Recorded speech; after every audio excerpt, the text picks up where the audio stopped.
One person. You know, if they're gonna One come in, they'll past come in. cat. Let's go, guys. So welcome to the Marine Advisory Board for February 1st. Thank everybody for coming. We don't have a great deal of business to discuss today. There was one waiver that Chappelle was handling. They pulled it at the last minute.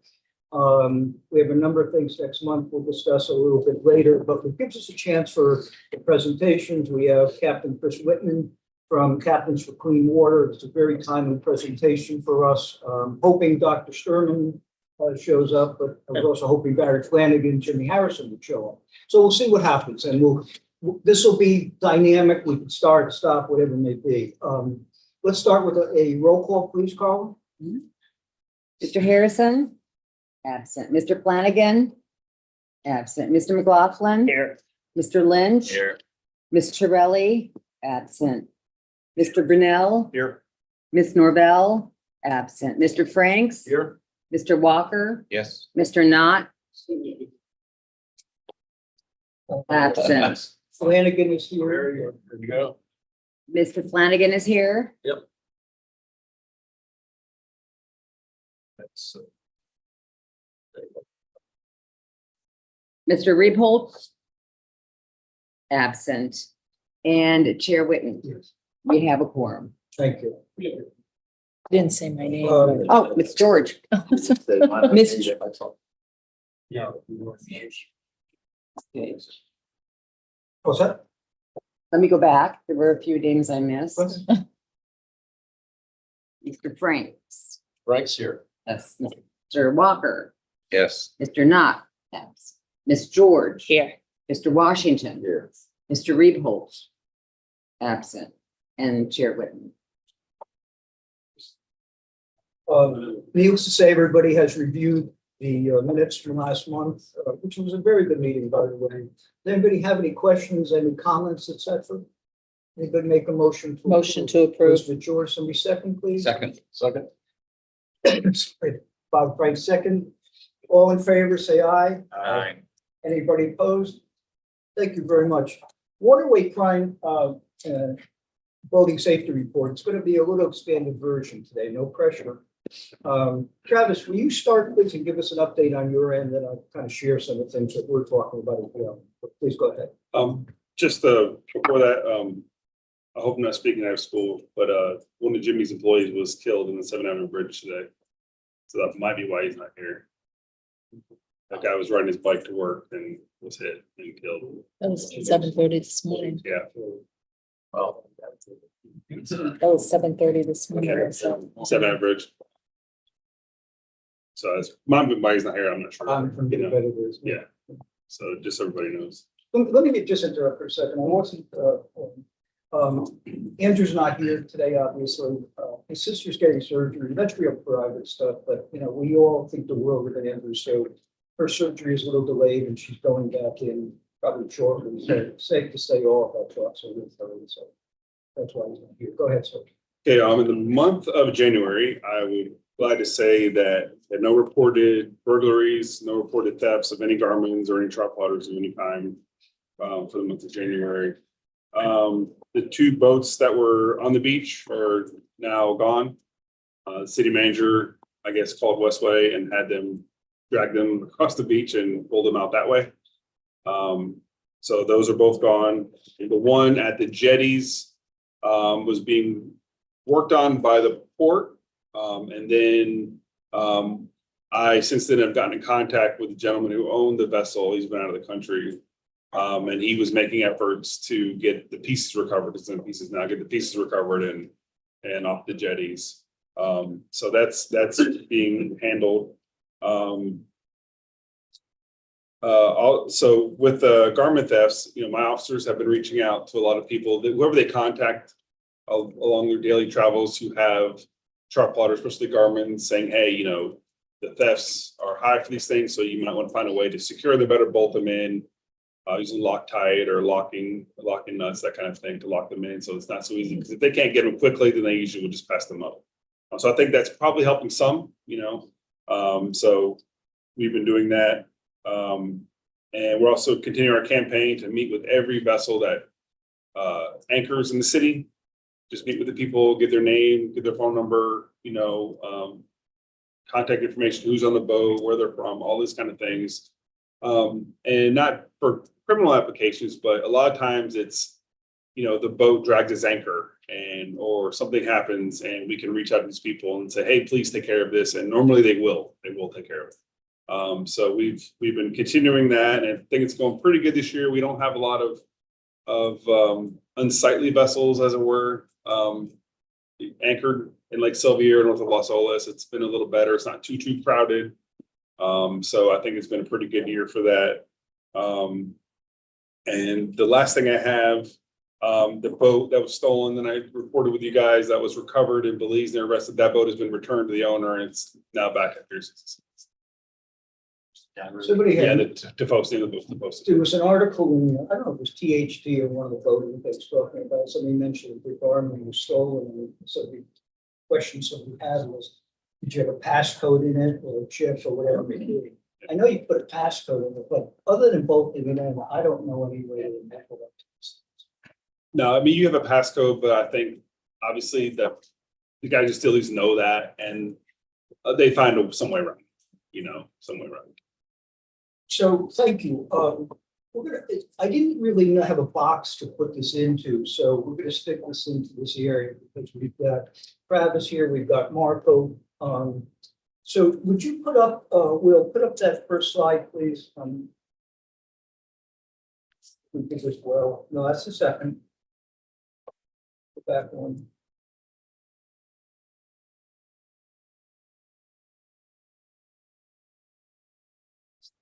Illegal dumping, everyone. This was a little frustrating to try to do these. So this video was actually on Neighbor Next Door Crazy. You got to take a second to look at this, guys. This is right in front of Essex Tower condominiums. They pound the barge to loosen up the rust, and where does it all go? It gets brushed into the canals. So my question for Travis and Martha, number one, is this legal? No. And is it legal from the land side? And what do we and other people do to enforce this? Because I got a real problem with this. I mean, I think the best thing you could do is like what this person did is to take a picture, take a video of it, try to include any markings that says what company it's working for, any documentation numbers, FL numbers, whatever on the side of it. So we can follow up with investigation like that. Obviously, it's illegal to do that from a boat. You can't put anything in the water from land or boat. Landscapers who blow things in the water, you can't do that either. I know it happens a lot, and that definitely, This is pretty serious. yeah, you definitely can't do that. So when this happens, somebody should pick up the phone and call you, call Mark, I want to be clear. It's But better. folks don't have any idea. This is someone who Yeah. says he's living in Essex Tower, which I assume is a very nice place, and the guy's like, who do I call? Yeah. So part of this is also education. Norbert, please. Yeah, working on a board, you have experience and stuff with that. Number one, who you want to call immediately is the Coast Guard. There's a lot of things that happen on a barge and stuff over there. They have total jurisdiction and stuff on. For instance, like if I'm taking water in the barge, I'm not legally allowed to pump that water from the barge out into the waterway in any way, shape, or form. What a lot of people do not realize that a barge, if I have 5 gallons of fuel, for instance, on a barge, oil, let's say oil, and I use 1 gallon and I break the seal of the container and I put a quart of oil into the engine and stuff and seal that back up. That is now an open container, is not allowed to be on that barge and stuff unless it's in a containment area. So the fuel, that and everything and all that stuff that they're saying, when you're supposed to sweep up the barge, you have to have a containment. And if the Coast Guard, when they come on and inspect that and stuff, if you have a lot of that stuff on you, they actually have pulled us over and we had debris and stuff like that on the barge and stuff on it. And it's even, you have to have a turbidity curtain and stuff around you, even if you're doing any work on the barge, like welding and everything else. So to make it clear and everything else, call the Marine Patrol. I don't think they have the capability of responding that quick of what it is. And you call the EPA, but the Coast Guard, stuff like that, believe me, they'll respond to stuff right away, whether it be a leak or not. But I said, I wanted to clarify the fact that, yes, they cannot sweep anything else off of that barge. And even a container, if you open a container on there, you break the seal of the container is classified as an open container. And you have to carry, I think, Bob, you can say the same thing? You have to have a containment on that barge. Even if you're carrying fuel on there, which I noticed that some of these barges stuff, they carry a fuel for the tugboat stuff on there. That has to be in a confinement area. And I don't know whether or not the Coast Guard has the authority to inspect that unless somebody calls it to their attention. But I said, no, they can't sweep anything, that stuff off there. But the people you want to call is immediately the Coast Guard and they will respond now. So again, that's Essex Power. Safe to say that's a well-traveled, extremely nice area. I was appalled like anybody else who saw this, so we know what to do. But again, this all comes down to education. I mean, you have folks around here have no idea what's right, what's wrong, et cetera. And I'd argue that with all due respect, half the cops may not even understand what's necessarily right. So this is great. So thank you for the follow-up. Just to add on to that, 100% Norbert's correct. So if you call us, either the non-emergency number or you call, which is the best way to get all of us, because if you call our office, it's hit or miss if someone's gonna be in the office. If you call a emergency number, we're gonna respond right away, 100%. And the Coast Guard is not gonna charge anybody right then for sweeping that stuff into that rust and metal debris, whatever that is, into the water, but we can.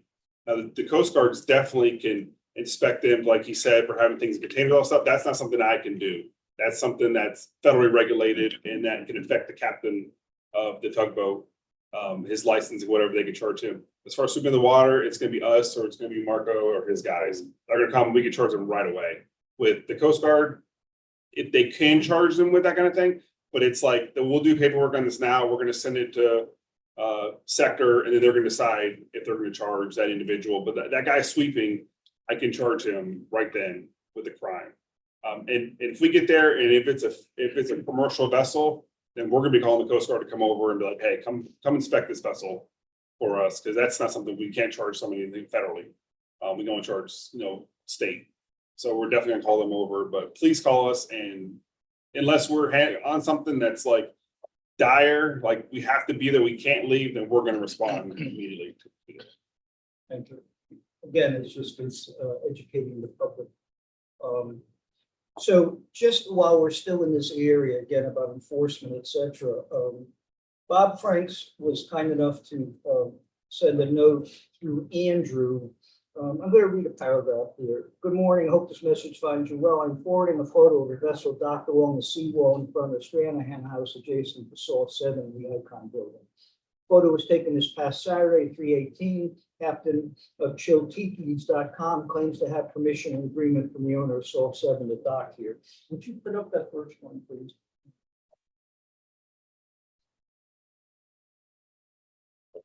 So that's actually, Yeah, that's it. that's a skinny one. That's hey. Shows it, yeah. So this was a photo Bob took of a boat that's safe to say illegally tied up. Not only illegally tied up, but that's in the area where there's too many of us on this board before. There was actually supposed to be a fence there. This is a major problem. And the fact that the owner of this vessel had the ball, first of all, compliments to Bob. The fact that the guy had the balls to say to Bob, and it passes around, that he had the balls to say to Bob that he had the right to be there was amazing. So anything else you want to add to that, Bob? No, that's obviously a place where boats need to be able to spin and turn, whether it's You want to get your Jungle other one, Will? Queen, Carrie B, or any other boats. That's a passing area, a holding area for the bridge. You have a blind corner So going. here, the other I area. want to explain. So you're on the cat, is that you? Oh, yeah, actually, I'm coming up the river now. Okay. And then this one, yeah, now I'm coming up the river. We've got, I'm almost over the tunnel, but looking back, you see there's two little pontoon boats tied up there. Now, actually, I went by there Saturday and either Saturday or Sunday, and guess what? They're still tied together like that. And the problem is when you're coming up the river, and I've got some photographs, you're coming up the river and you have boats on the other side along the river house or where that restaurant is. It gets really skinny trying to make that cut. Now, Courtney's has had issues with it. We've got the Captain Dave here on Kerry D's mentioning not come up there and like, what the hell? And if you try to meet a boat right there, it's anxiety producing right there. So this is, it's interesting. There's two parts to this. One is clean water and the other one is the moratorium. And everything seems to all come back to this. Clean water and the need to, again, ensure the navigability. So we're not going to milk this, but it's safe to say that there's more ammunition here for us. Let me make sure I'm not missing something because my slides are out of order. But so one of the things John Luscombe picked up and suggested that it's a big deal that Bob Franks went out of his way to stop these folks, to talk to them, to explain who we are, to find out what's going on, et cetera. But most importantly, to keep his eyes open. We talk about this all the time. If we're seeing something, the same thing with this boat with the rust on it. If that fellow or one of us was aware, we would have dealt with that, make sure it didn't happen. So, Bob, thank you very much for that. And John Luscombe, Andrew and I would like to present to Bob Oh, my goodness. MAB All-Star of the Month. We're going to call this I Really Give a Shit Award.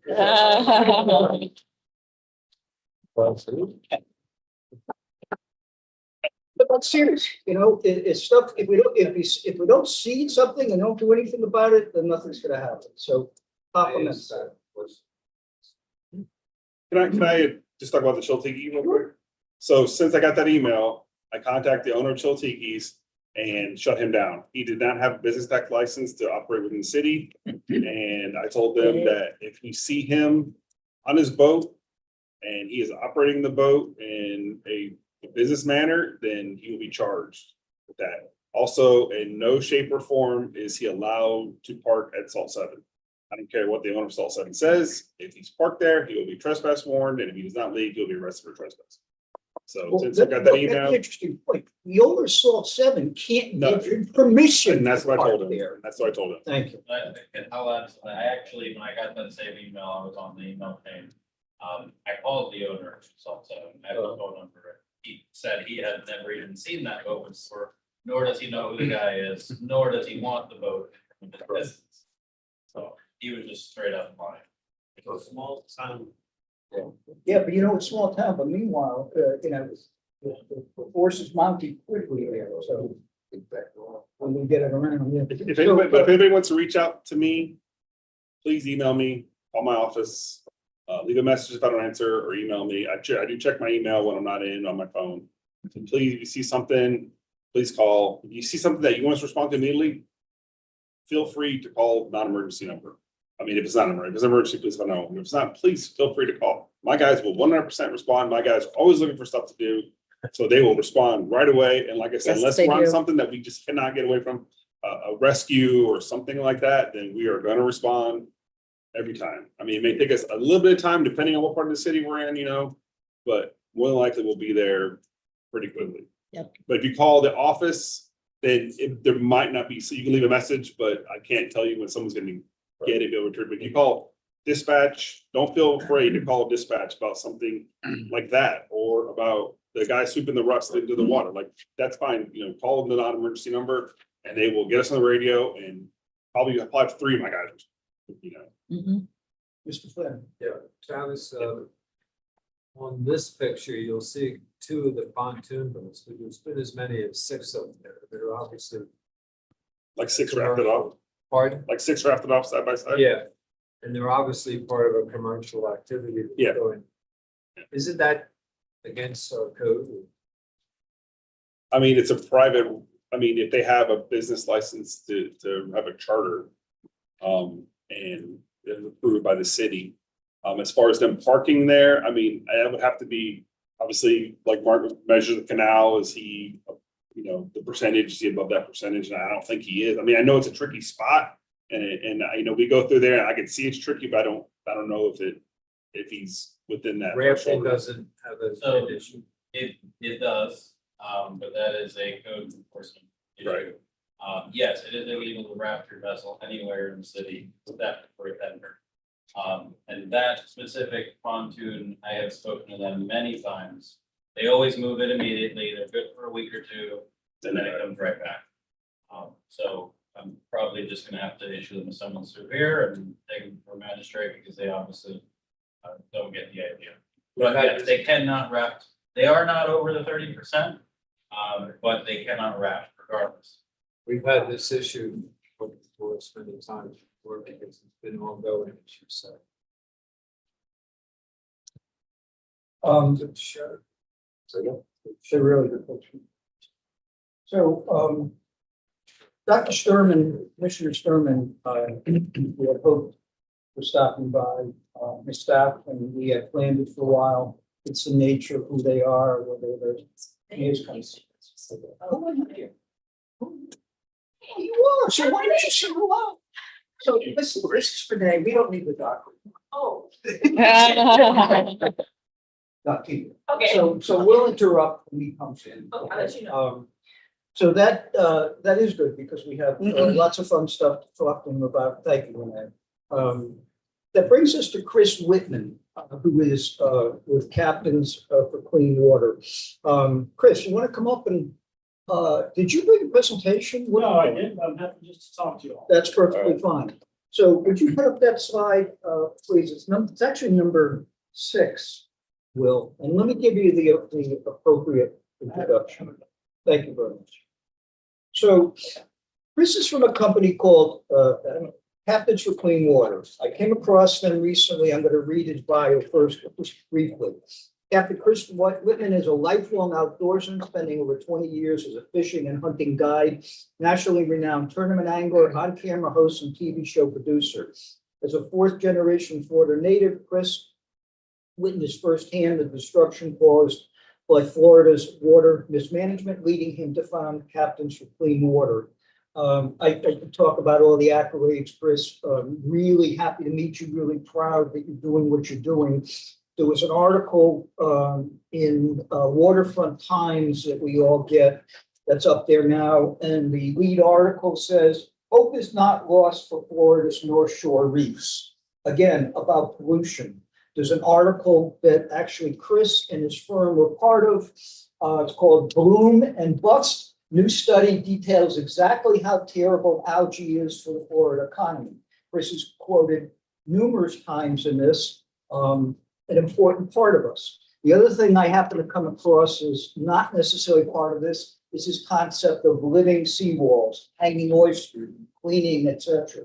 So Chris, with that, I'm going to give you the floor because this is something that's really important to us. So appreciate you educating me. Thank you. Thank you for the opportunity. As I said, I'm a lifelong native. I grew up on Sanibel Island on the West Coast. And you know, before I dive into work the captain says, the theft of the Garmin stuff, look, if you take your shore power, run the hot lead to your steering wheel, and when you get there the next morning, they're laying in the boat. It's all different, 12 boats. No, but we are an education and advocacy organization. But join us, come here. And where's that slide in here? Please. Okay.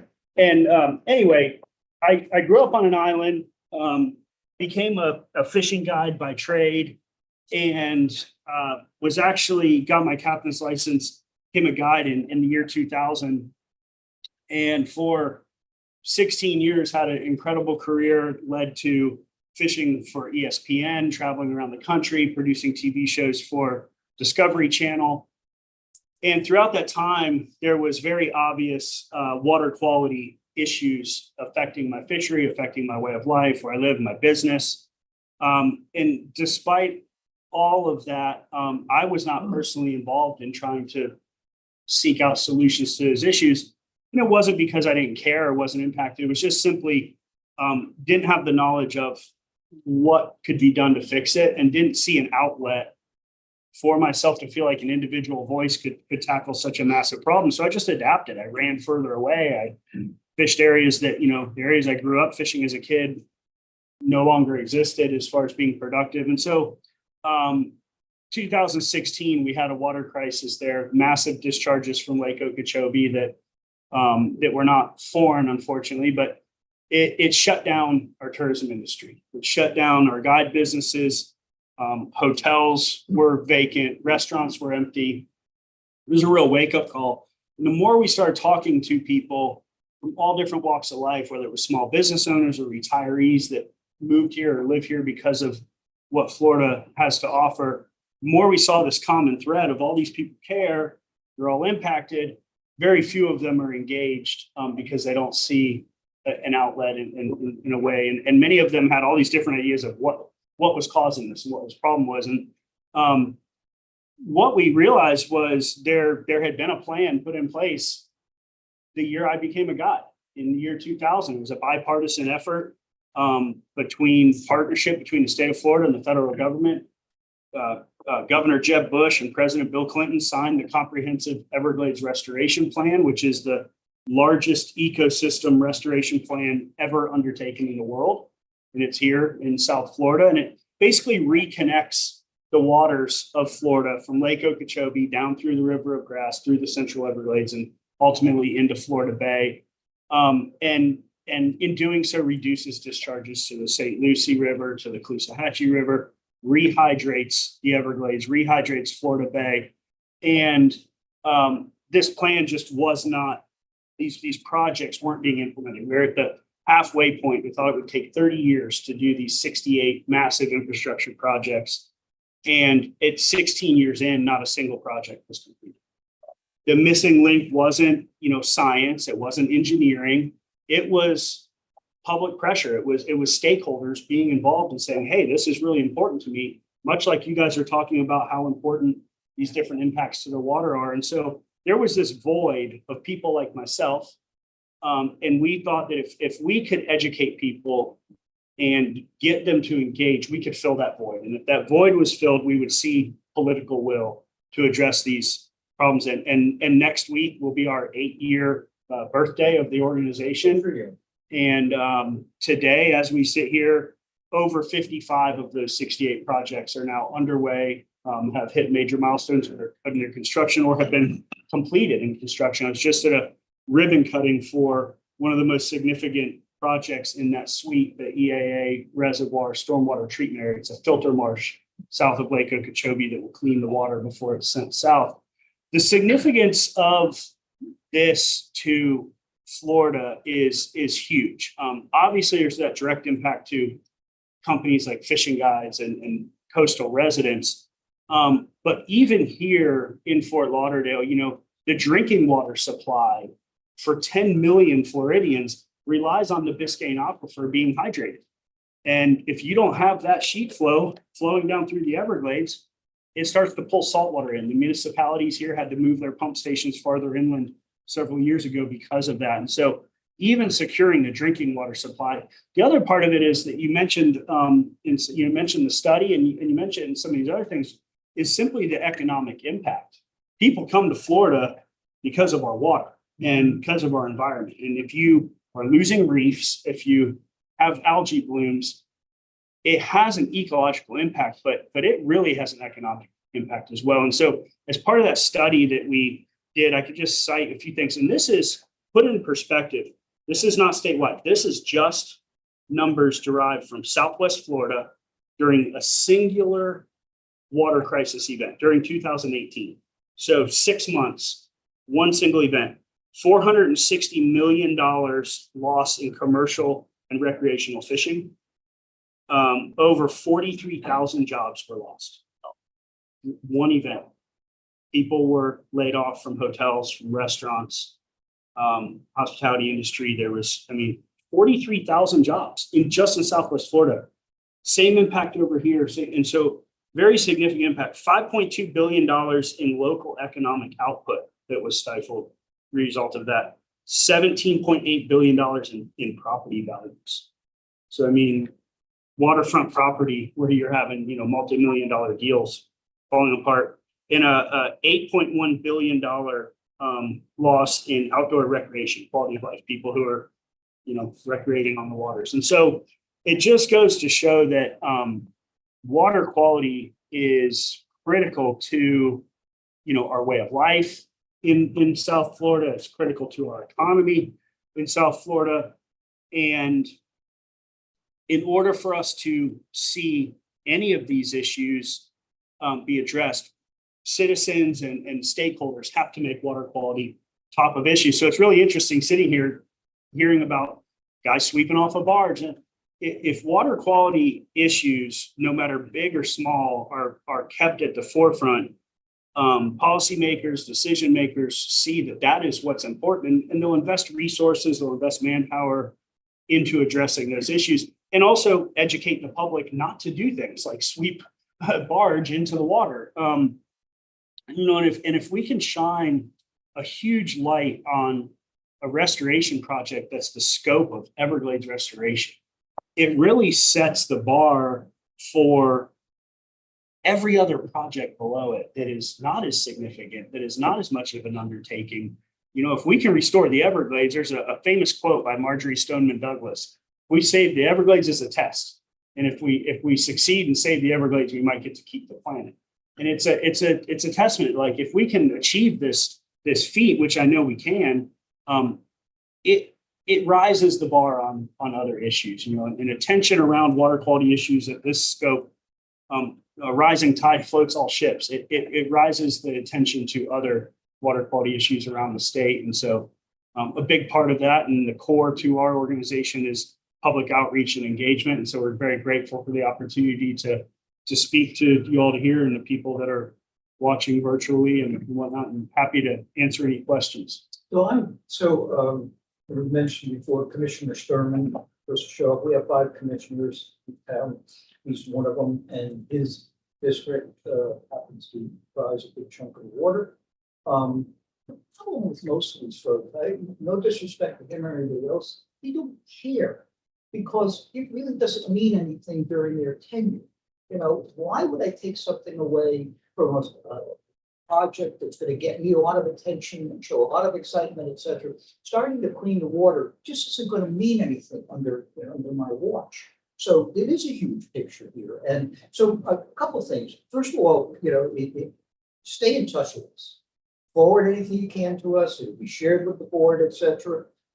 This board tends to talk, they're well connected, et cetera. We'll get the word out there. What do we need?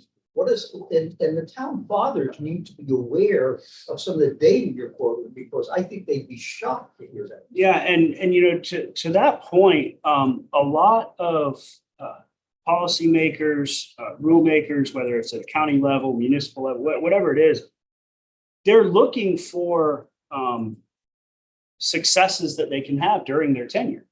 And by shining a spotlight on opportunities that come with tackling water quality issues, Governor DeSantis ran on Everglades restoration.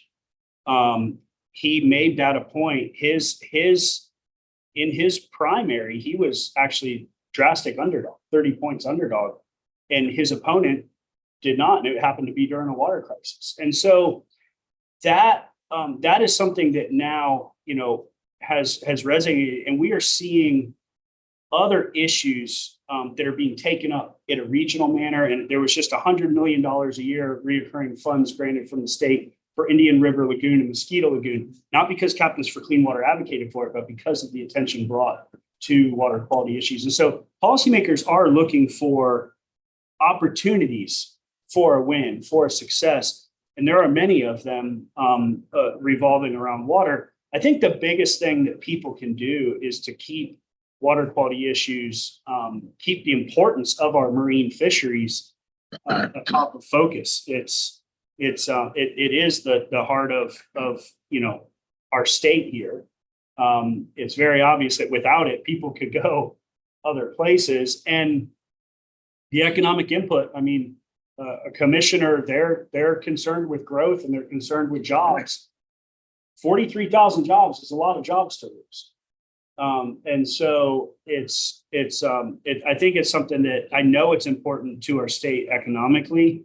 And the more people that understand that and are educated. And so big thing that people can do is just share that education. And we have our organization, all of our efforts and output are to create information to educate people. And so if you go to our website, captainsforcleanwater.org, Great. there is just a ton of different information, whether it's written, whether it's video, however you like to digest and receive information. We have a medium for you to do that there, and just staying in contact. You know, we sign up for our newsletters to where we are able to connect with you on issues or threats. We're able to connect with you on opportunities. And in doing so, it's a model that we have taken into this, and it's a model that's proven to be successful. So the website is terrific. It will give you a much better idea, much greater detail idea of what these folks are doing. Can I ask you a stupid question? How do you get paid and your team? So our team, we have a paid staff. Our organization is funded by individual donors. We don't apply for state grants. We want to be able to push and hold policymakers accountable. We are a nonpartisan. We're a 501c3. We don't participate in electioneering. We don't support candidates. We don't condone candidates. We educate the people and we empower them to use their voice. So we are our staff is funded by individual donors, and we're relatively small organization. We're 8 years old. It's gone by quickly, but we have 20 full-time staff located across the state. Our headquarters is in Fort Myers, and our staff's job is different components of educational outputs, whether it's external communications, whether it's boots on the ground outreach staff. We have a policy director that watches, policy legislation, things like that. But the bulk of our staff, 20 employees, is producing educational content and awareness campaigns. Safe to say it means a great deal to us. Anybody have any questions, please? Let me start with the board. Go ahead. Would we ever have a chance of seeing clear water in this river? That's a great question. And, I just had a baby 2 years ago. I have a 2-year-old son. And I can tell you that that's a question that, when I got into this, and being a fishing guide was my dream job. I didn't want to, quit my job to deal with bureaucrats sit in an office and gain 20 pounds. But my days were sharing the best days of people's years with them, creating experiences. And so when I started this, I was pretty pessimistic as far as would we ever see clean water again? Would I ever see the oyster bar that I caught my first snook on alive again? I don't know. What I do know is we certainly won't if we don't try. We don't do anything. And now that I have a 2-year-old kid, that weighs pretty heavy. For a second birthday, I bought him a lifetime fishing license and hunting license. I want there to be a reason to use it. But Great deal. I know that the progress that it was a great deal, so I'm better buy it then. I know that with the progress that I'm seeing today, 8 years later, I'm more optimistic than I was 8 years ago.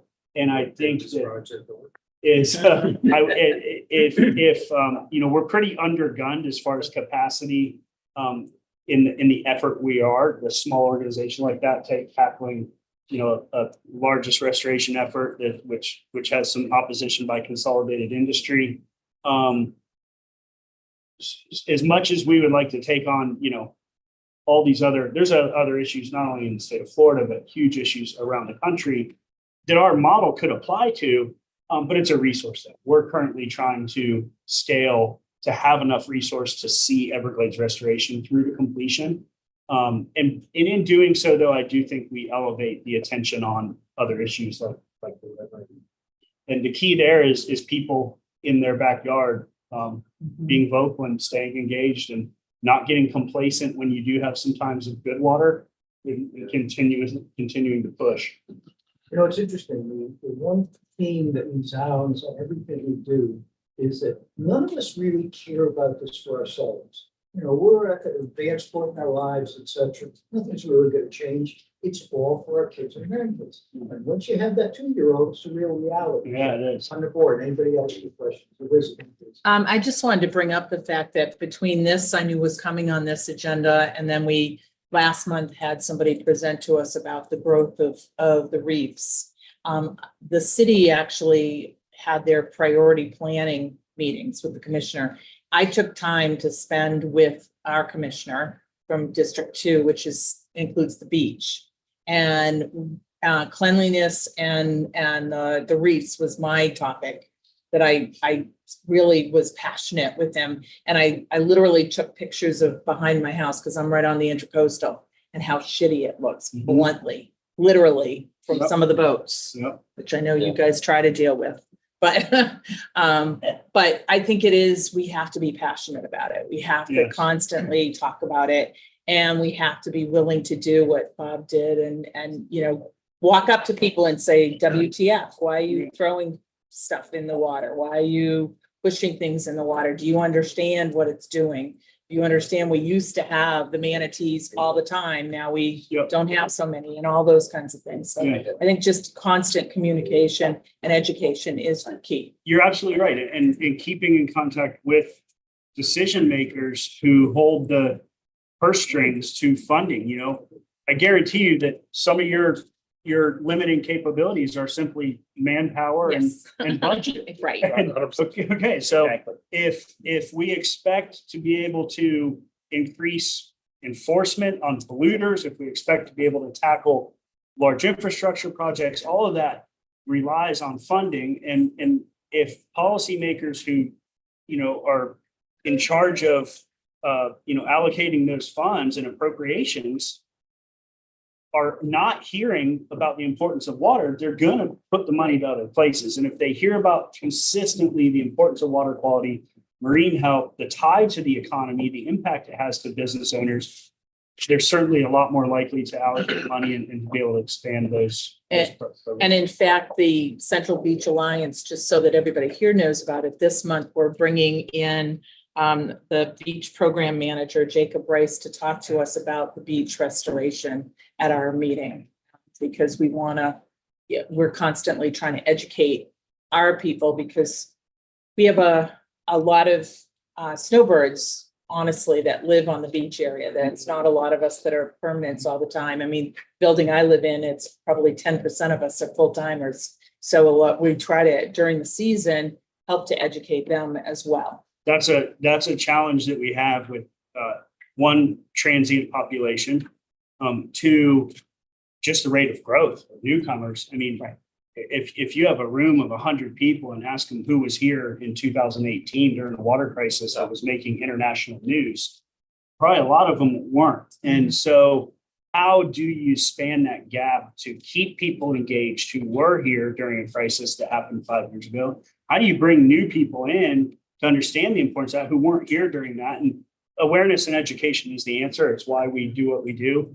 You know, to answer your question about what can we do, you know, things as simple as wearing a hat. Go on our website, get a hat. It's a conversation starter for somebody to say, what is that about? You know, I run into a bunch of FWC officers and sheriff's officers around the state, and I'm always giving them hats because they interact with people on the water, and it's a great opportunity to what's Captains for Clean Water, and it's a good way to if you just have a little bit of knowledge to be able to talk about it and strike up the importance of that. And so I think that and go on our website and sign up for our newsletter. It doesn't cost anything. It's free. Gives us a way to communicate to you and encourage others to do that as well. And that's getting people educated, and then through that education, getting them to use their voice and empowering them has proven to be extremely effective. And it's a matter of scaling those outputs. Highway, did you have a question? Ted, you have a question? Yeah, I was just, I was born here in 1956, so I've been involved with that. I'm just wondering, has any more city officials or have reached out to you for your knowledge, you know, all for a meeting? Because I mean, it seems now we have water advisories are commonplaces in road closure. Have they tried to? Yeah. It's, I don't know the answer to that off the top of my head. Our routine conversations are at the state and federal level. Daniel, the other founder's in DC right now, and I'll be in Tallahassee next week. But that being said, I don't know yes or no. Jessica Pinsky's our governmental affairs and policy director. And it's very possible that there may have been communication there. I know there's been the mayor of Miami that we have had, frequent communications with. There are different municipal policymakers that we have engaged with. I just don't know off the top of my head who they are in all the different regions. So we have, this is Commissioner Thurman, one of the town commissioners, and Renee is here, and I am hoping she'll share and we'll share as a follow-up. Because the loss of jobs and money, my guess is the commissioner is not aware of that. So, it's one thing to say we want to pretty up things, we want to make things nice for the next generation, et cetera. But they can be based on dollars. Sure. So we're going to make sure they're aware of it. Yeah, that economic report is on our website. And even though, like I said, we have limited funds and resources, so it was focused on Southwest Florida. But it can be applied. It can be applied across the board. And I care about it because I like good fishing. I like tarpon and snook and whatever. But the real impact that affects our communities are, human health. You've got algae blooms that cause neurodegenerative diseases, ALS, Parkinson's, Alzheimer's. You've got respiratory issues. You've got human health. You've got quality of life, and then you've got economic impact. So, Mr. McLaughlin. Yeah, I'm glad Commissioner Thurman came here and also the Den's attended. I came here on spring break in 1961, and I had a laugh because the people had swimming pools behind their house.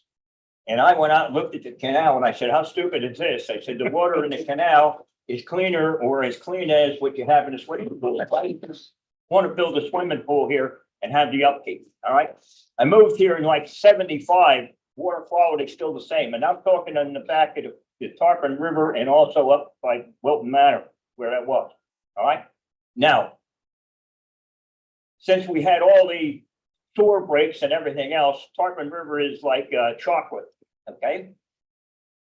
3 years ago, Commissioner or Dr. Gassman came before our civic association and said that they were going to dredge the entire river, the Tarpon River. That was 3 years ago. That hasn't been done, number one.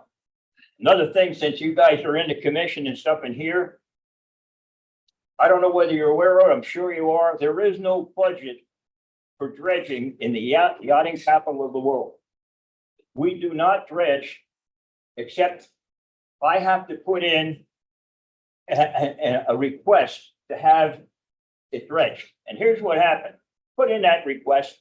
I waited 2 years to have the river dredged behind the house. This was really amazing because they come in and they dredge for like 300 feet. This is great. I take my boat 300 feet up and down the river because I can't get out because they didn't dredge the entire river. How stupid is that?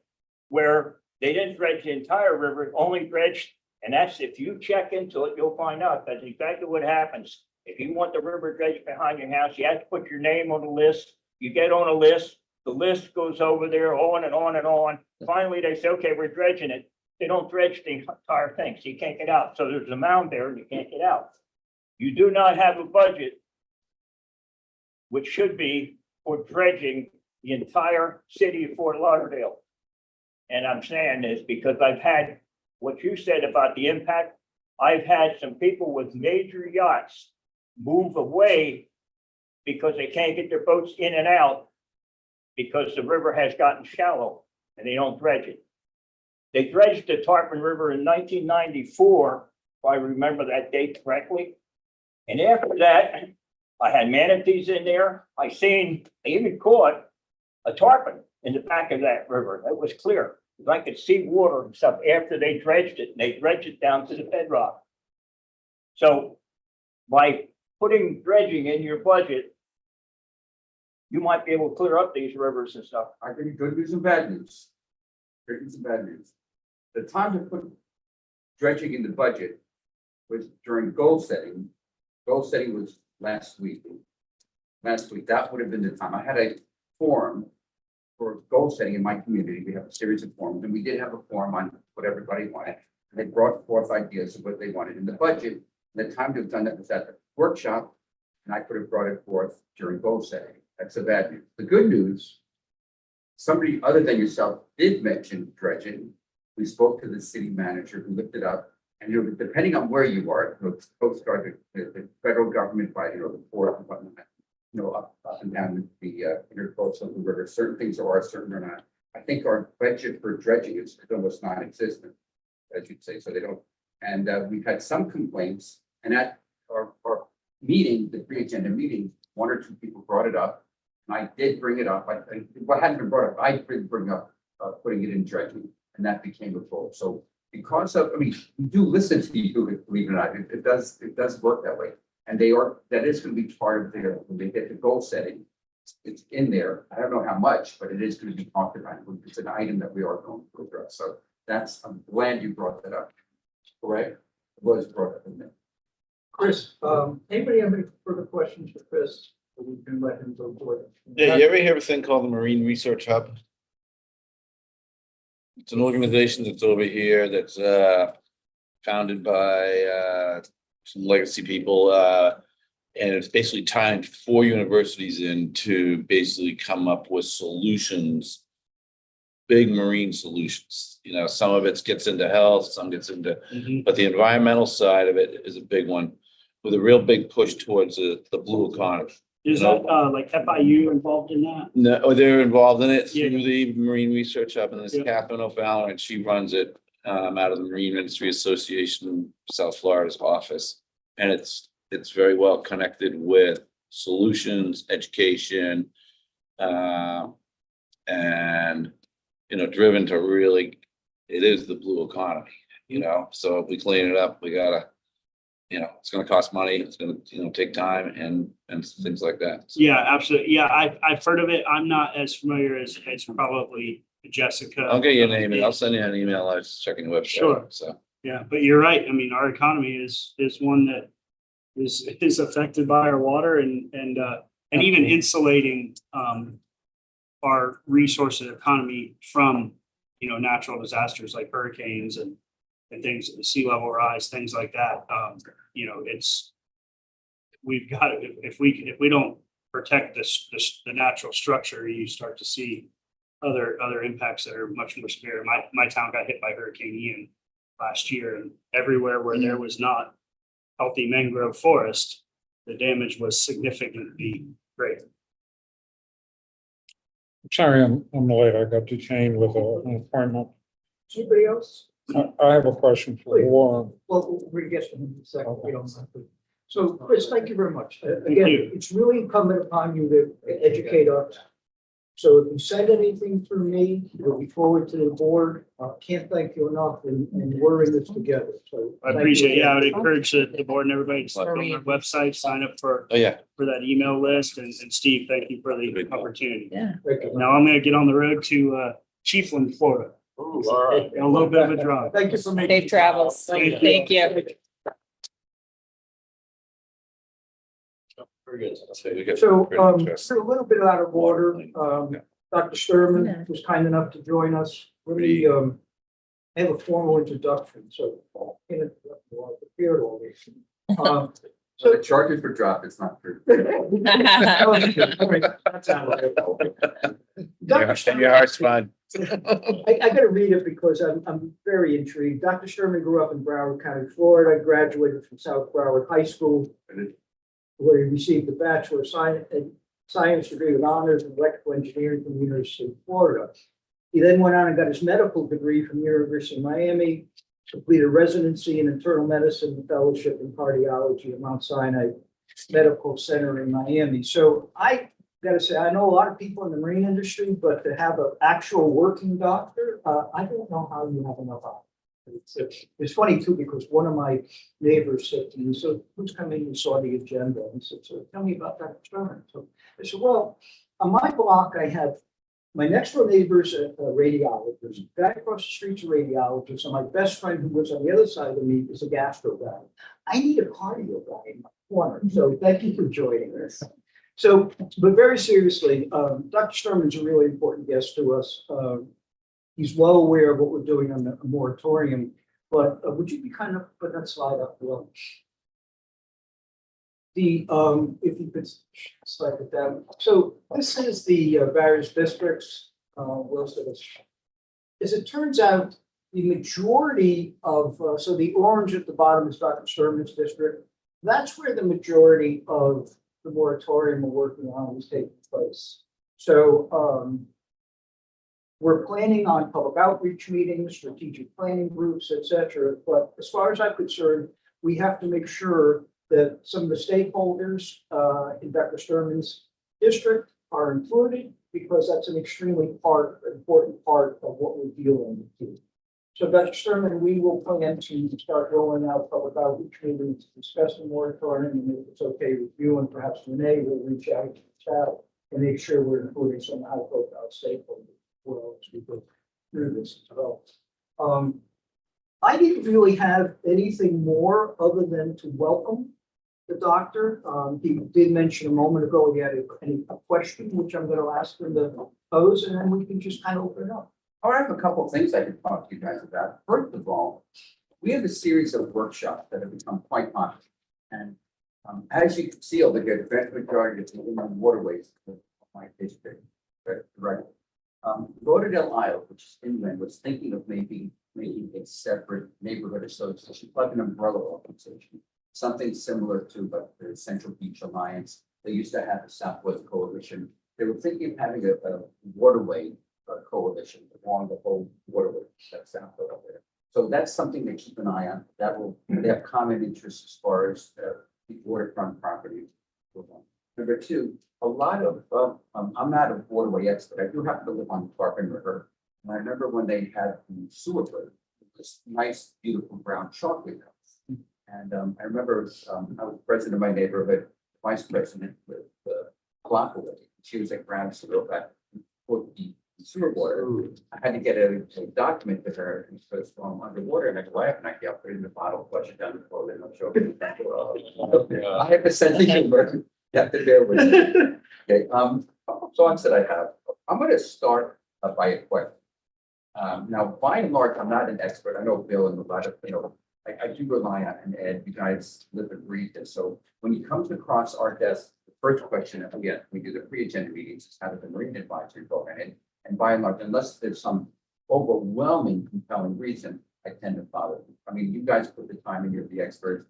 Why, if I'm not going to take your advice, why go through it? There's one that I do want to question your thought on, but I do rely on you guys. There was something that came across our last week. It's going to come back again the next meeting. And I just want to take your brain. It was the neighborhood was it was that you say, I don't think, and there was they wanted to have a variance so they could have a lift put up I there. wonder if we could give them some admission. Yes, and it was 3019 Northeast. and it was unanimous to give it an approval. Correct. And I'm looking at that, and I guess the lady was disabled with Parkinson's or something. And it didn't make sense why it would be better, but for that being aside, that wasn't in our factor. And the people that were inland from, I think, east of them, did not see the intercoastal. And the question came up, this guy's want to go ahead and get a variance so that he can put a lift in. He's going to do either the west or the center of his property. And the east of them said you'd be blocking all on your coastal. If you put it to the west, at least we could get a partial view of the intercoastal, and we could go through and be blocking my view of the intercoastal. And they brought up a very good point. If you're the one that wants the variance, why should we be the one having blocked? If you want it that bad, why don't you make it on the west end of your property? Which seemed to make sense. And so they send it back to the homeowners. Thought about it. I just want to know your thought, because it's going to come back to us. I'm tempted to say keep it. If he wants it, keep it on the west end and grant it, but you said it's okay if they put it in. What was your thought on it? So let me update the board on this.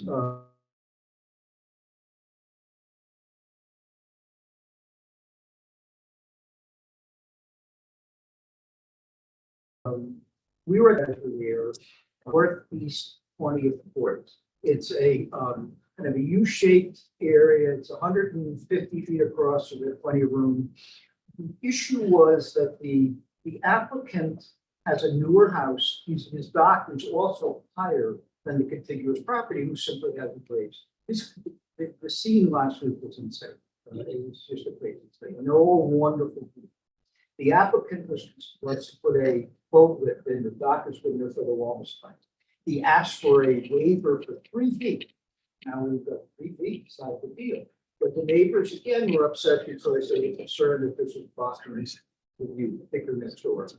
The applicant obviously came back and said, well, I could go, I want to have a 70-foot swordfish there, they took it.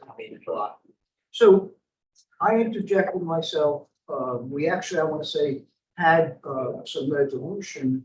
I'll tell you where we are with it. So interestingly enough, as Dr. Sturman saying is really fascinating. So the applicant's wife is disabled. The woman next door's husband is disabled. They're all older people. They still want access to the road. The problem was that the woman next door, why do you have an objection? She said, this was not a good strategic move when they asked the applicant why he can't move over to the west, because he said it blocks my view. Again, not a strategic move, but it would seem to me that it's incumbent upon him as well. So here's where we are. Couple things. So they have redone the drawing. They have met, the neighbors have met, and they've agreed to move forward. And they're going to move it substantially. And we'll have, so that's coming back to us, because we have to revise because it's a different plan, and then it'll probably get to you. But it doesn't get bounced, because we brought them back to the next meeting to us, but okay, so it goes to you. But that's interesting, so they're gonna move it a little bit west, so everybody's hurting a little bit. Yeah, and you know, and the other issue is, and the fascinating aspect about this is, it sometimes goes to show everybody's hiring high profile attorneys and, you know, Chappelle Group and everything. And all you actually had to do in this case was sitting on the top. But they got off on the wrong foot, and they're actually good friends. Yeah. They're all very nice people. Very It's- I would support that, and I think you get my vote on that. So, plus, it's, no, I was tending to go ahead and just rubber stamp it. Again, I think it was unanimous, but they did bring up a good point, and I didn't want to vote against you, so I ended up. But so the fact that you tried to be here was very good. I would support that. Can I ask a quick question Sure. regarding that? Yeah. One of the things, and I recalled, because Commissioner Glassman actually called me to ask me, and I was not in front of my paperwork, but I did say that one of the things I remembered is that we don't focus on the view. We focus on the safety and you know, the meeting of the requirements and the regs and all of that. And that was my recollection that, you know, and it's the same thing when we have buildings being built nowadays, when people complain, well, you're going to block my view of the intercoastal or whatever. It's, you know, sorry. That's, you know, unfortunately, that's kind of the way things happen. So I'm just curious, was that discussed that, you know, it's not our job to worry about the views per se. But that was It's our part of job to worry about Our the navigability. safety and navigability.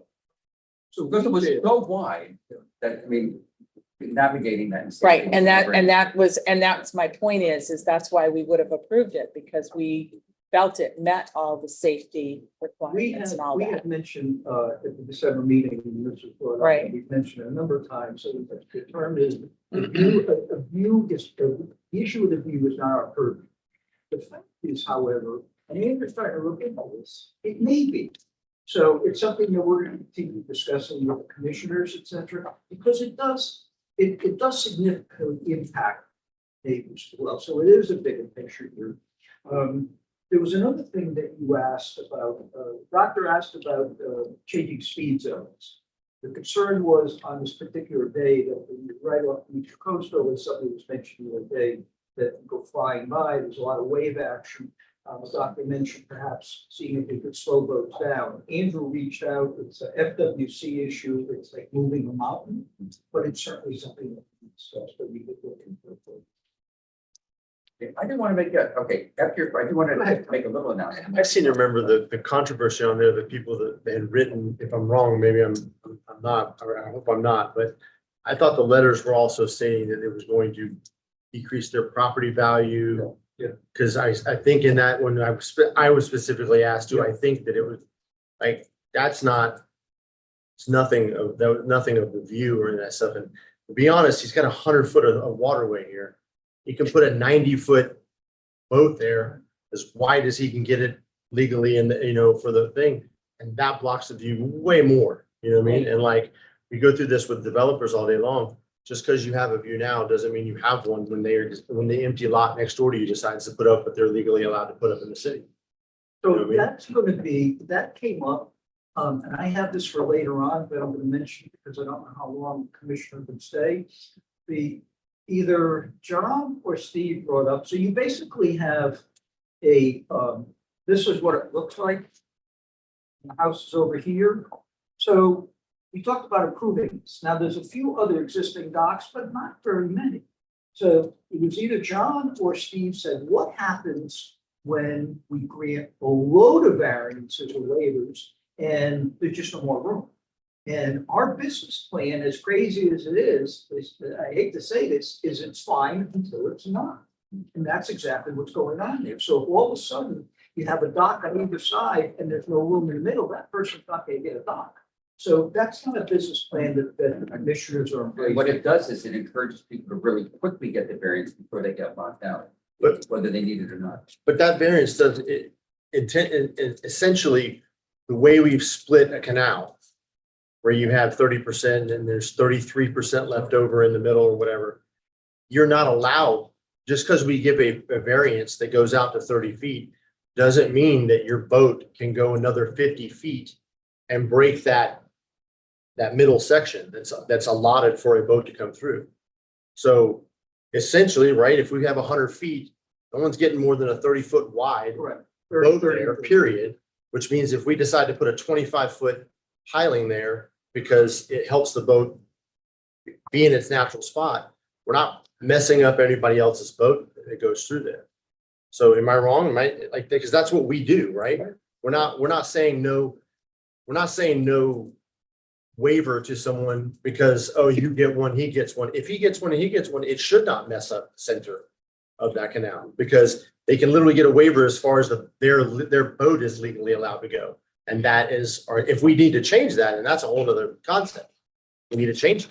We need 40% in the middle to make sure that our boats, because they're getting bigger is what it is. That's a different concept, but that should not be a discussion, in my opinion. If we give boat waivers all the way around, their boats can go further than the waivers anyway. It's a bigger picture I'll discuss with you after. Two more things. We'd like to do workshops. In fact, we had a couple things with FDOT for bringing in commuter rail. I'm not going to talk about the tunnel versus the bridge. You're gonna hate me. Love me, but it matters. And I get blamed for it. But we met with BDO yesterday and we're trying to, we're really taking this seriously. I chaired a group with the county, the city. We had community people, NPO and FDOT were all there. BDO presented, and that was very, very informative, but we're digging a lot deeper. But we love doing workshops. FDOT had us actually close the workshops that they had on commuter rail.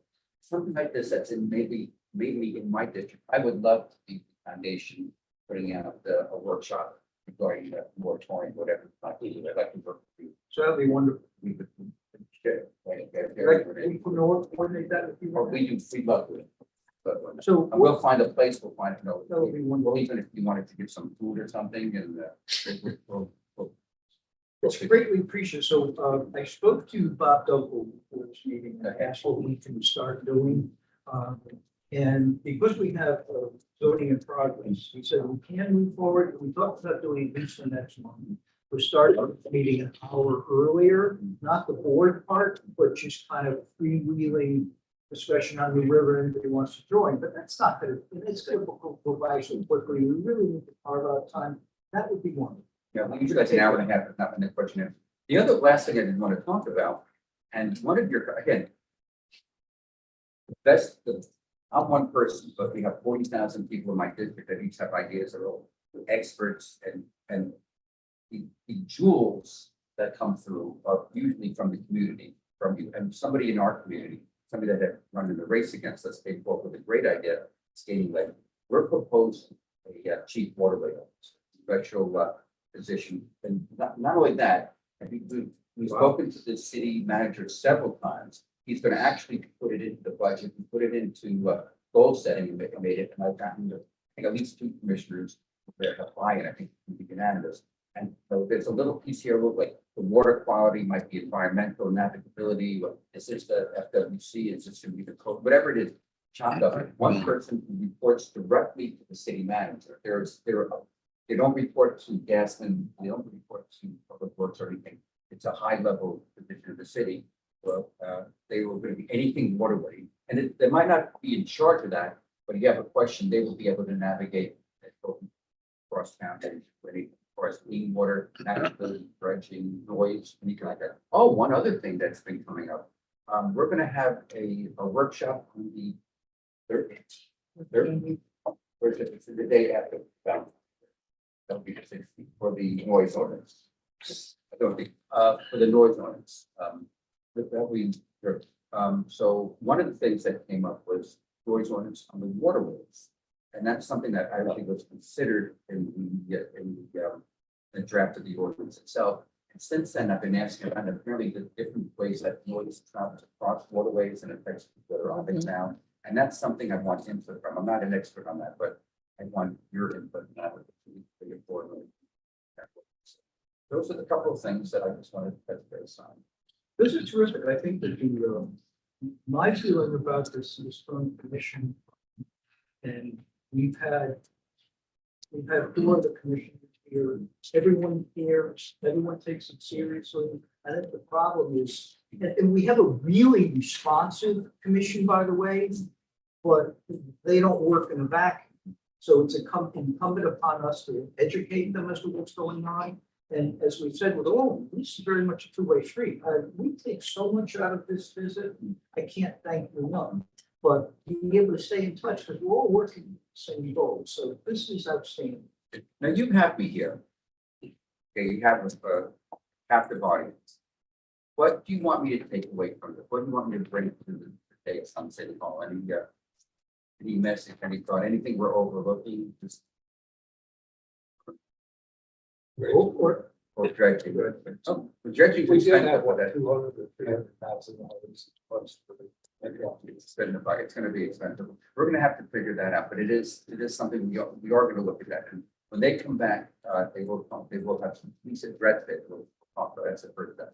That dredging part, that's important for sure on the day-to-day life because it's just like roads. We live in these areas where we have roads. But more specifically, this moratorium doesn't work unless we dredge that whole river. Because we're gonna have to figure out a new, am I wrong? All these guys that are bringing these boats, we have to figure out a new way that the specific travel of that river is. And we gotta dredge it to make sure that they can do it. Because where they go now is not necessarily the most convenient or the most like what we can make it. So if we're not committed to doing that, that's gonna be hard to actually enforce the moratorium and do the things we want to do. I mean, does that make sense? That's a good hearing. I mean, I'm hearing dredging and I'm also hearing dredging. I'm hearing over and over and over again about the dredging. This is good because now, not only do I have an item, but I have an emotion set to it. It's not that dredging, this is. We don't have a clear channel up there. This is a big thing. I don't know. I think it's going to be a huge project. It sounds like it'd be very expensive. It's going to take time, but something we obviously need to look at. We've had real estate, this people come to different boxes, tell us how it affects the resale. People won't buy or they list the vote. Questions, what's the I do have one other question that we've been asking. We've had like 3 or 4 meetings with the train versus bridge tunnel. Does anybody, nobody has an answer to this. Does anybody know exactly how deep the river is right at the bridge, or nobody can find that out? That's something. We do have it. Yeah. We have an older. Over the tunnel is 10 feet. Depending on. 11 at mean low water? No, not low. No, it's gotta be heavier, mean low water. I'd make it 12. That would be about 12 feet, 11 feet. Yeah, I went over it the other day, I mean, the water. 60. That's, no, But, that's where the water, but I mean, underneath there's a muck or something going, like, where does it get, the actually like solid? I haven't let my apartment road damage. No, but just, you know, overlay that this, it was 8. Looking at some of the drawings of that tunnel, it goes down 60 feet below the bottom of the river. That seems to be quite excessive. Henry Tunnel goes 6, that's an interesting thing, I never thought to think about, Henry Tunnel is 60 feet? No, Henry Tunnel looks like 20 feet below the Oh, yeah, river. The new tunnel they're talking about is 60 feet under the bottom of the river. No, okay, here's what they're looking at. They need to have the diameter of the tunnel, I mean, I'll go into a brief, you asked, we'll talk about it. Diameter of the tunnel, it has to be at least one diameter below the bottom of the bed of the river. So the original one is gonna have a 25 feet diameter, and they figured the bottom of the river was 30 feet, so it was 25, 25, it's 50, and another 30 feet, for whatever reason, 30 feet below grade, so 20, it's about a 5 feet grade where the top of the river is. So for whatever reason, they put 25 feet as the bottom of whatever muck or whatever at the bottom of the river. This one thinks that it's line of 15, and it's gonna be a little bit smaller for tunnel, so it doesn't have to be nearly as deep. So 80 feet was the original plan. This one is gonna be about 50 or 55 feet below grade. But that seems like a lot lower than, and the lower you go, the longer that decline is, and the expense goes up. Correct. Yeah, but I think they're thinking it's light rail. Just people. Think of a subway in New York, things into the ground, out of the ground. Now, light rail could go, air rail, I commuter mean, rail is like that's literally 3% the, grade. when you look at. Light rail will go to steeper grade, 12% or higher. Yeah. The question is, this commuter grading, is a limited grading. Is the tunnel just for the commuter? Yes, You're gonna leave the line yeah. and the bridge? Yeah, the, Freight that'll stay. freight will never go anything, it's gonna be at grade level, no matter what you, bridge tunnel cannot go. Okay. Okay, and that's gonna be 24 trains a day. So right now, they've added 36 trains a day with bright lines, so you have a total of 60 that are crossing the new river. When they add the new commuter rail, it's gonna be about 105. So When's it get started? when is it gonna start? You have great grandkids. Right. No, okay, they say a bridge will take 8 years to build. They say a tunnel will take 12. But you know, when they do planning and everything, I think you're gonna add a few years to that. And then read association is concerned because the longer you wait, right now with those extra bright side trains.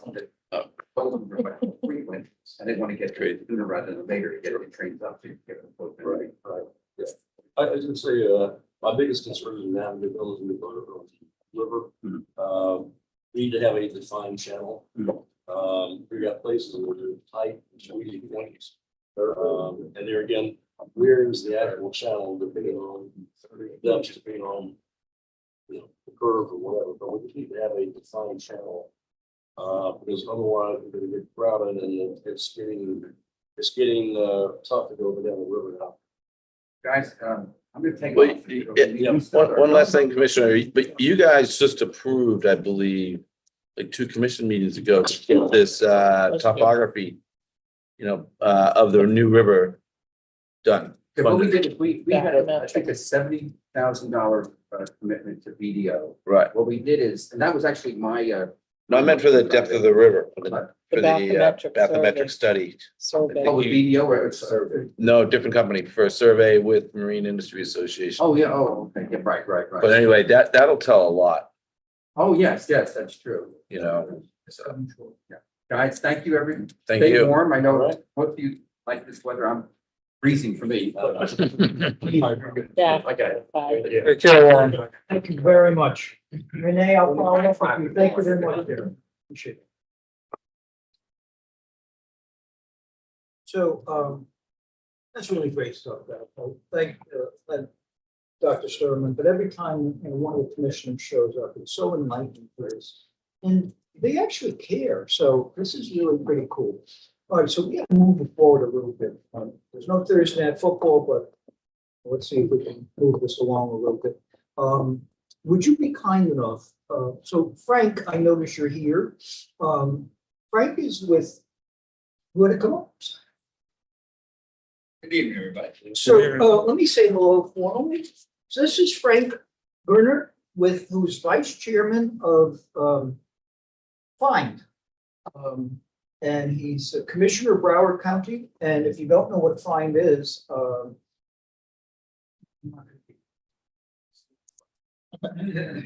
as John says, Santa Claus, we have you mind putting that, so you can't see this, but this is from Find's website.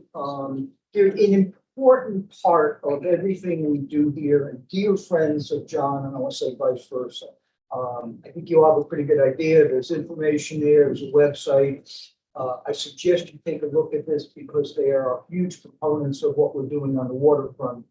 And I have a video that made its way to me from patients, I guess from Frank's office to patients. And if you don't mind, I'm going to show it to you. It's a few minutes. Frank, you're more than welcome to narrate or anything here. No, I'll speak right now.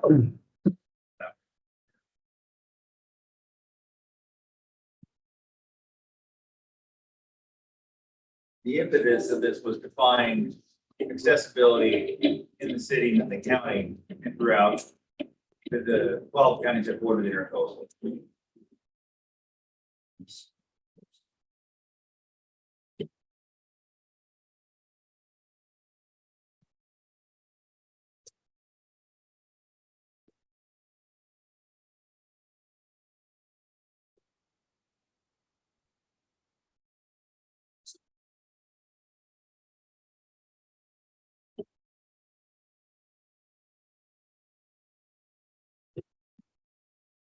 It's obviously one of our hot topics.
Yeah,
That was really outstanding. So I'm sorry that Dr. Sturman didn't stay to see that, but that's part of the education we're talking about. I mean, this is such a front burner issue for us because the practical aspect is one thing, but I think for all of us and the stakeholders here, every job, I mean, I say every job is driven by about 10% just because there's no place to do program. So No doubts. And first of all, thanks for having me here and having fun in front of you guys. We are great partners with the city of Fort Lauderdale. The plug on that one is through John's office and through previously through Parks and Rec with Phil Thornburg and their current administration, city manager's office. We enjoy a great relationship. And I'm just one of you guys. I'm a born and raised Fort Lauderdale guy. My business does not, well, I do now, but my desire to be involved with Fine, I've been for the last 7 years, just because I enjoy the waterways here and I want to perpetuate our natural resources like all of you do here, serving board. So what we do for Fine, through Fine, is we're a special taxing district. All of the 12 counties that border the intercoastal are taxed, and you see Broward County property taxes, and you see fine under there, you're levied a tax, generate about 15 million annual revenue from property taxes. Then we get at least 15 to 30 million in federal funding. And then we have residual funding. So our residual funding from projects that had not completed the year prior. So our budget this past year was $96.4 million. And there are 12 commissioners who are charged with the stewardship of the intercoastal waterway, which we know is M95. And from the Dade, Monroe County line up to the Florida, Georgia line out just north of Nassau, Placer County.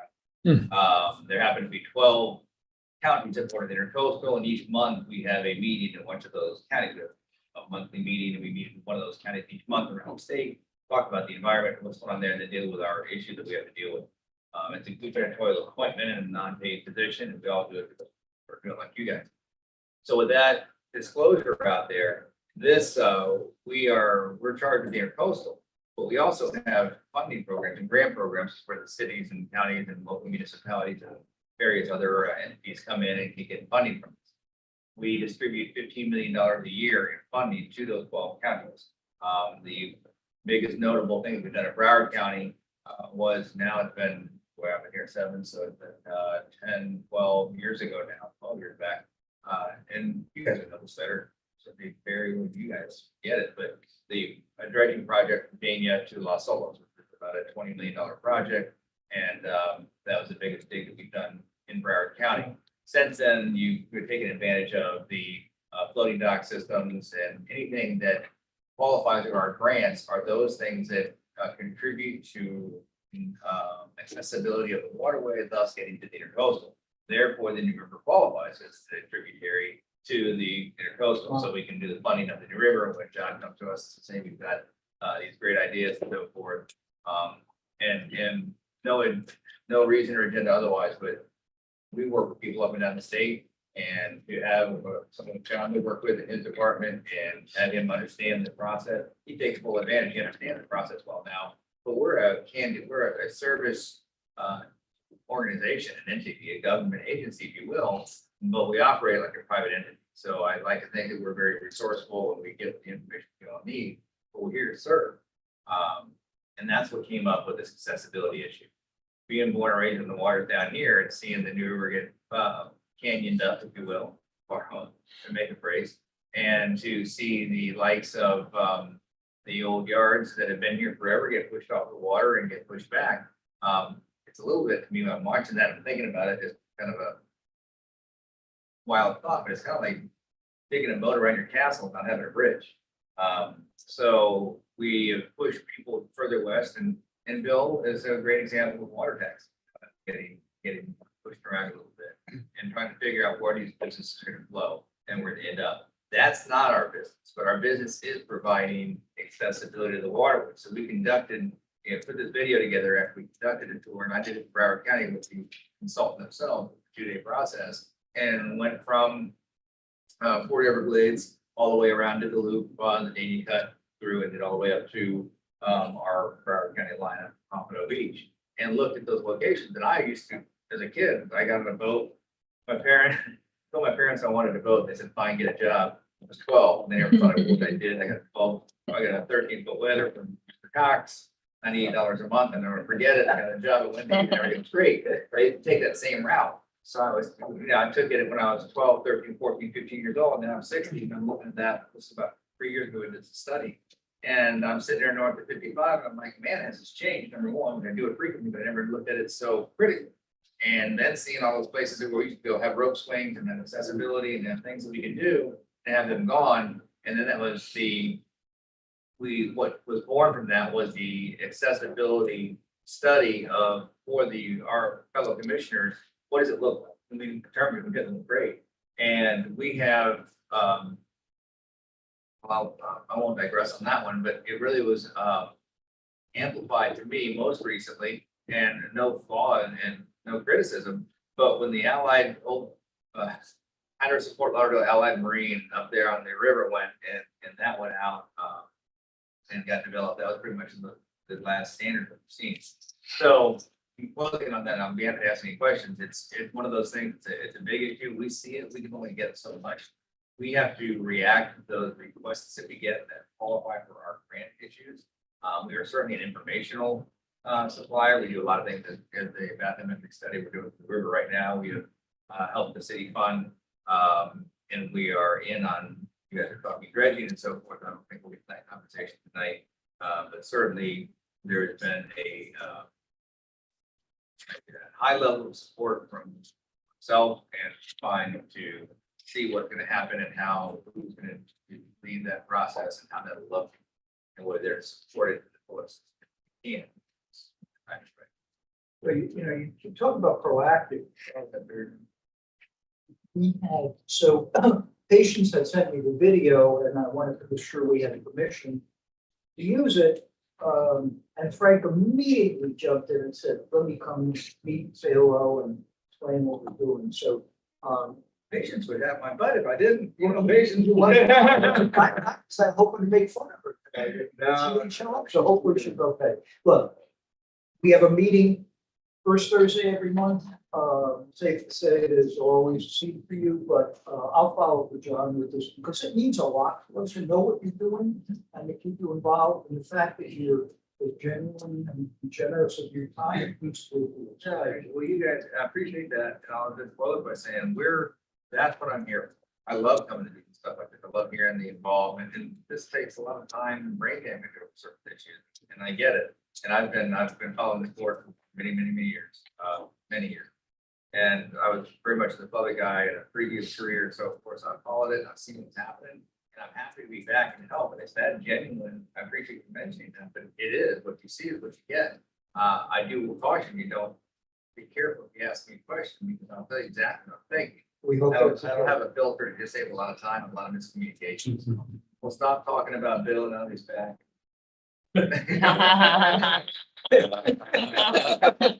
Thanks, Frank. Look, you know what? There's strength in numbers, so this just increases our benefit to work together. Thank you Yeah, very much. Truly appreciate Thanks it. for having. Thank you very much. You got it. So, this has been fun. We haven't really accomplished any business, but it's really been very enjoyable. I'm gonna try to move things forward, guys, because we have spent some time on this. Discussion on, the New River. I'm gonna show you two things. Maybe we'll do that first slide, number 6, I think. Can I hand these out, please? So these are kind of stretched. We provided a very large version of this when we went to planning and zoning. So we put that up on the screen. That's our area. We're calling it the defined area, the proposed moratorium. That's what we're working on. One of the things that we need to talk about as we move forward is, that's the area that's in red. We need to talk about different zones. We need to talk about, again, how we structure or reimagine what's going on with this. So I spoke to Bob Dunkel and asked for permission to meet an hour early in our March meeting. Just come, let's say I'll have a 6-pack, but it's that casual where we can maybe spend an hour and talk about New River. We're gonna make a lot of progress before that, so we'll kind of update you on what's going on and thoughts, etc. Bob is close to finalizing paperwork with the town. It's much more complicated, but suggest I stress that we do have zoning in progress. So for all intents and purposes, right now, we do have a waiver. We've talked about a number of things. Nothing's off the table. We keep coming back to prime areas on the New River. We're talking about eliminating perpendicular docking. There's a host of issues. Nobody needs homework, but if you're willing to come an hour early and kind of just freewheel with us next month, that would be helpful. Andrew will also reach out to you and kind of get some thoughts. And we're going to start and I'm really thankful that Warren mentioned this. He's offered to help us with public outreach meetings about really caring. He's a good guy. So we're going to take him up on that because as Andrew would tell us, we have to invite the public to do any of these meetings. So I'll follow up before the March meeting. And that is pretty much it. I do want to show you, could you put that video on number 8? We went to planning and zoning. I mentioned that we were successful. We've also presented this video. I'm only going to show it to you because it's really cool. I don't think you've seen this. This was prepared by Dave.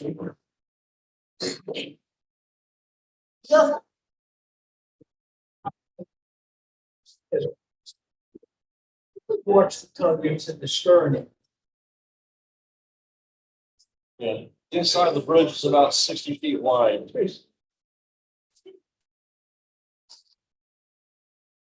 You're not squeezing anything.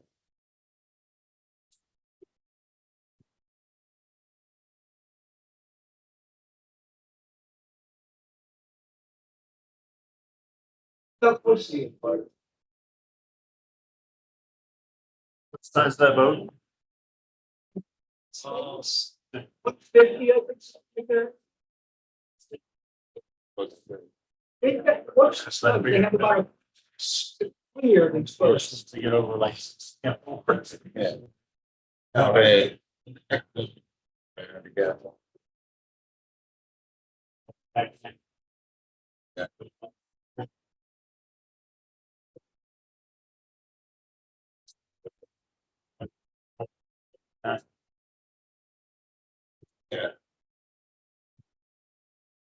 You guys get the. Yeah. Kind of one of those props. Yeah, but it's what I'm saying. Yeah. He's- No, it's right there, right? Downtown. That's a product. Yeah. And right now, there's no current to speak of. So this is. Perfect, perfect day. Yeah, about 3 of those a year, right? How hard is that tug pulling in the back? The oscillating sort of back and forth. But thing is, he can't see what's in the front, can't see what's in the back. Right. It's actually communicating. Right, now, hopefully you got some on the boat. Then you have the idiots going through. Look at a little boat. Look at that little, yeah. Could you mute it? Sorry, guys.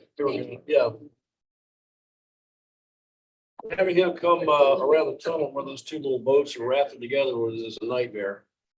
So, look, I know I'm preaching to the choir, but we've gotten this message out to the commission and they've been really appreciative. But again, you know, it's, you gotta inform them. It always comes down to communication, et cetera. I've been told that the moratorium that we're proposing is something that has never happened in the city, and Bob Dunkel can't find an example of it anywhere. All the more reason to make it happen. So that's what we're moving forward with. You know, Steve, if you look at that picture, any one of those boats over there that's parallel, any one of them was perpendicular, you can, if you've seen, that's what I was looking for. There's a couple places where they get up, where the boats have gone perpendicular before the north and south fork. And up there, I said, sometimes that trailing boat on the stern of that pulls all the way over and has to whip back of it because of those boats that are out perpendicular. Yeah. That's the biggest problem, is perpendicular boats that are on the river, you know. So look, I don't, this is why, again, we need to have a comprehensive proposal. We need to based in fact, et cetera. And you got a guy like Sturman sitting here who's just wants to be educated. It's really interesting. There's no confrontation here. They simply need our expertise. It was really nice to have. So that's where we are with that. With respect to the more discussion on moratorium and so on, I don't see much reason. I mean, we're running late as it is. So we'll get a note out to you. We're going to start working hard at it. Having public outreach is critical because we need their support here. Let me move on to old new business. Got a couple quick things quickly. I'm not even going to get this slide. Let me just end these out if you don't mind. This was a study that was done, and it's called Florida's Long-Term Stored Vessel Study. It's really pretty interesting. Basically, it goes on to say that how the stored vessels are leading to pollution, et cetera. Here, if you get a chance to read it, it's actually quite fascinating. I won't bore you with that. I will. Couple quick things. Again, we're going to meet early next month. I mentioned a city commission meeting that Dr. Sturman brought up, and was actually interesting because he talked about the fact that he's not knowledgeable on waterfront. So the city commission meeting we went to last week, when we walked into the meeting, we would have assumed that it was over, that the commissioners were going to turn down our unanimous approval of the 3019 Northeast 40th. We actually had a very compelling discussion and worked closely with both the applicant and the objector, et cetera. And I'm going to say that we're going to bridge this gap. And the reason that this is going to be a compromise is through our efforts. So everything we're doing, while there are sunshine laws, guys, everything we're taking from here, we are using. So that actually went quite well. And again, I mentioned that so much can be resolved by just talking. I'm going to leave with a happy thought before I ask you if there's anything else. Could you do that for if you don't mind? So the other day, and I think I emailed this to you, I was at Cooley's Landing. John's mentioned the trouble with Cooley's Landing as a potential spot for loading, unloading, or barge or party boats, et cetera. It is hard to get to, but it's a beautiful spot if you haven't been there. And there are actually a lot of manatees up in that area. So I happened to come just at the time, if you go to the next slide, please, where there was a small young female that apparently got lost up there. And that is FWC and SeaWorld were there and relocating this manatee. I actually thought she was dead. I thought she got hit by a boat. That's a live manatee that is just that calm. And it's such an important part of our waterways, guys. So we talk about doing this for kids, grandkids, et cetera. This is a real important part of our lives here. It's pretty cool to see, so that's how I expect my baby. I'll give you a story behind that, Mandy. So 2 weeks ago, the mother was hit a couple of years ago and had the baby with her, so they took both to SeaWorld to rehab. 2 weeks ago, we released the mother and the baby the same time in the port, but they went like this in the port. So the baby ended up getting trapped somewhere, and as they have a tracker on it with like They did a monitor, they saw it was in stress, they went and got the baby and brought it over there to re-release it. So that's about as cool as it gets, Yeah. and I'm real proud of this town as well. The mother was 2,400 pounds and we had to lift her out of the truck. Yikes. It took 8 guys to lift that little female. Oh, yeah. The first time we went to move the mom, she didn't move. And then it was like 15 of us. trying to- So if this doesn't bring us down, we're doing something wrong.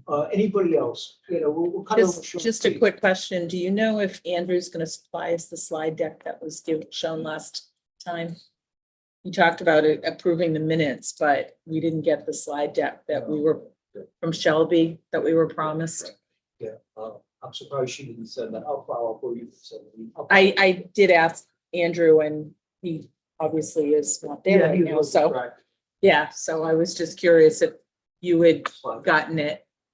So she was great. Yeah, she was. Yeah, we're all taking away a lot from this, and it's interesting, some of the comments you hear from stakeholders are actually paying attention to this. And I do think, by the way, with some of those is if there's opportunity for us to get it at any of the HOA meetings and things like that, it would be invaluable because I know that I'm gonna be asking you and Andrew come to the Central Beach meetings to give an update as to what the marine advisory is about. We're gonna ask you to come as well. So, There's a lot of cool stuff going on. Dr. Sturman mentioned the fact that they're talking about creating another advisory board that would be comprised of essentially stakeholders along the river. It'll also include a guy like Bill Walker and from the various industries, et cetera, but a group of people who are actually, you know, in the trenches and will be involved on that board as well.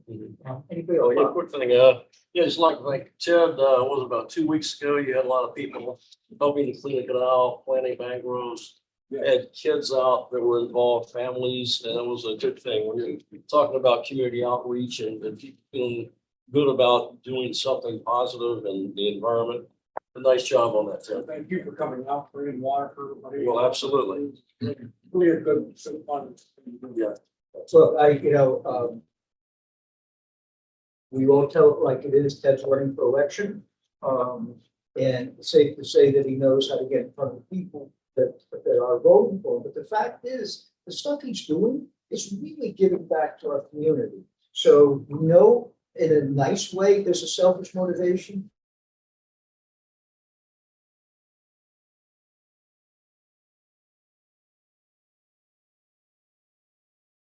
But thank you for leading the way. One cool thing, I am worried about, even just as a personal, because I've lived in River Oaks now 60+ years. That's my kid, little creek right back Well, there. the other thing you should know, and I guess that's the case, there's nobody here that's not aware of it. You all know what's happening in our community, so thank you for doing that. Anybody else? Anybody from the public before we sign off? Thank you all for joining us. Appreciate it. We will see you in March if everybody's okay to recess. Can I have a motion, please, to adjourn? Adjourn. Second. Norbert, everybody in favor? Aye. Thank you very much. Thank you. Steve, I want to volunteer him, because what we need in here is a podium. Hey, Ted.